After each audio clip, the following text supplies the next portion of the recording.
Now, the Federal High Court in Abuja has dismissed a cyberbullying charge against Dr. Bolanle Aseyan following the prosecution's failure to establish the case against her. Justice Peter Lifo, who presided over the case, ruled that the evidence presented by the Inspector General of Police was insufficient to sustain accusations of defamation, harassment, and intimidation against Dr. Olufumulayo Ogunsonya on social media. It's just a case of a relationship gone sour. The judge noted that both parties made unguarded social media posts after the breakup. Now, on the face of it, that seemed like any other lawsuit.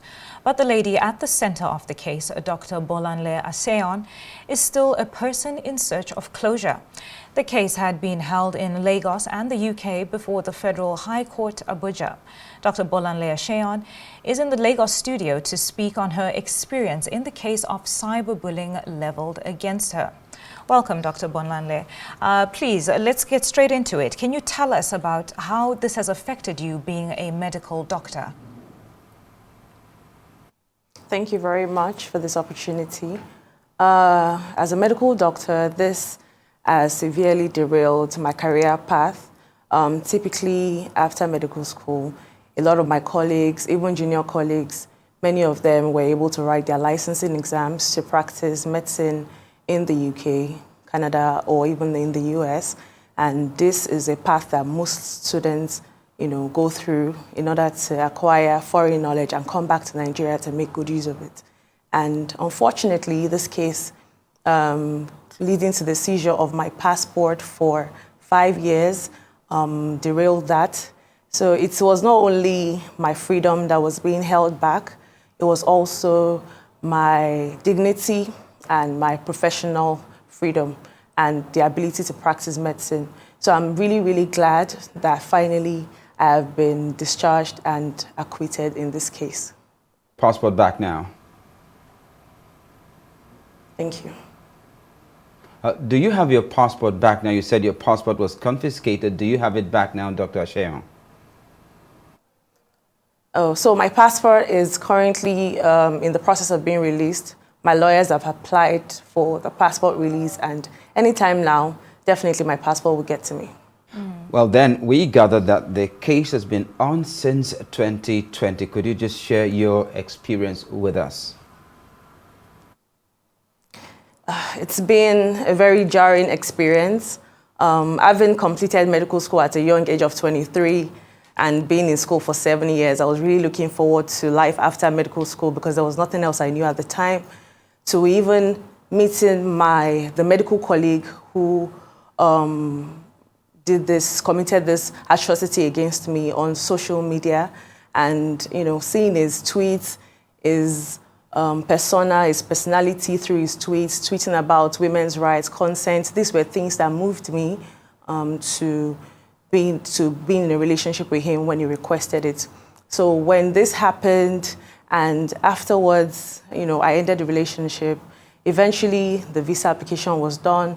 I had to inform him as the person who had initially applied before I ended the relationship that I was coming to the UK, just in case the immigration contacted him. And, we had talks of coming back together where we met each other. So let's just say there was a vibe. Eventually, going to his house. The first day I got to the UK was when the horrible act was done to me. And it was really appalling, to say the least, traumatic, and it's been traumatic for the past 5 years. Going online to talk about my experience was more of just sharing what happened to me, and for the purpose of seeking help, evacuation outside of the UK, because I had been stuck in the UK for months on end because of the COVID-19, but then being met with hostility and sponsored social media posts by influencers, people who knew nothing about the case from the get-go, saying a lot of smear campaigns against me, even which the media houses were carrying, different TV stations, different blogs were carrying these smear campaigns without any full knowledge of what had happened. And this was when I realized that I wasn't just dealing with normal people here. I was dealing with experienced people in the social media space. So I haven't dealt with that for 5 years, a lot of uncertainties, delay in my medical career. I would say it's been a horrific experience. I'm just glad that the case is finally over right now. Now, your pain in all of this can only be imagined from this harrowing experience. What would you say are the lessons learned after everything that you've gone through?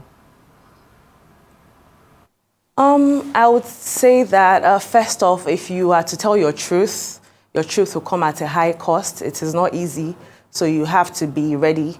The second one is social media regulation is something I would very much encourage. As much as social media can be used for good, it can also be used for demeaning and bullying and a lot of horrific things.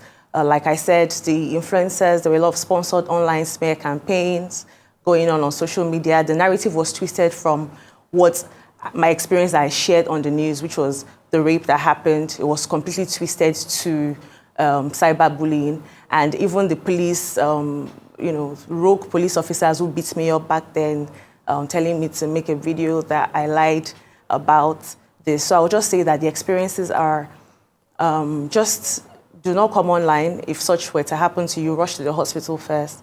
Then from the hospital, go to the police station, no matter what happens. Make sure that you follow due process and make sure that you also just stay off the internet.